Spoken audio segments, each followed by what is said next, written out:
ग्रामांचल रास्तार उन्नतीकरण निमंते प्रधानमंत्री ग्राम्य सड़क योजना रे कोटी कोटी टंका खर्च करा जाउछि।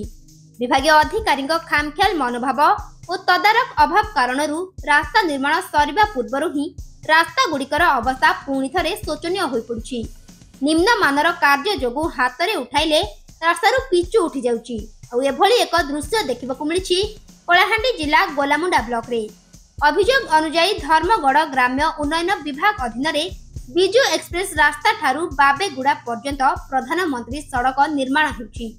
5 किलोमीटर दैर्घ्य विशिष्ट यह रास्ता निर्माण पर व्यय अटकल 348.93 लाख टंका रहितबा बेले 5 वर्ष रक्षणाबेक्षण तत्वावधान पर अटकल परिमाण 19.58 लाख रही।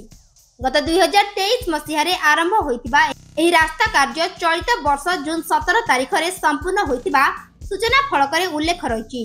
रघुनंदन अग्रवाल नामक जैनिक ए श्रेणी ठिकादार एहार निर्माण करुछन्ति। तेबे रास्ता काम रे ठीक परिमाण रे एवं उन्नत मानर पिचु व्यवहार करा जाउनथिबारु एरो स्थायित्व नै लोकंक मध्यरे प्रश्नवाची सृष्टि होइछि। लोके पिचु रास्ता को हाथ रे खोली देले रास्तारू पिचु फड़ा फड़ा होई उठी जाउछि, जहाको नै लोके असंतोष प्रकाश करिसेंति। खरा समय पिचु काम करा जिबा परिवर्ते मौसुमी वर्षा पहुंचिला परे पिचु काम करा जाउथिबारु एहार स्थायित्व को नै ग्रामवासी संदेह प्रकाश करिसेंति। बारंबार अंचलवासी द्वारा अभियोग परे भी कौनसी कर्णपात करुनथिबारु आज धर्मगढ़ उपजिलापाल ऑफिस सम्मुख में उक्त ग्रामवासी रास्ता काम सीबीआई तदंत दाबी करी धारणा रे बसिथिले।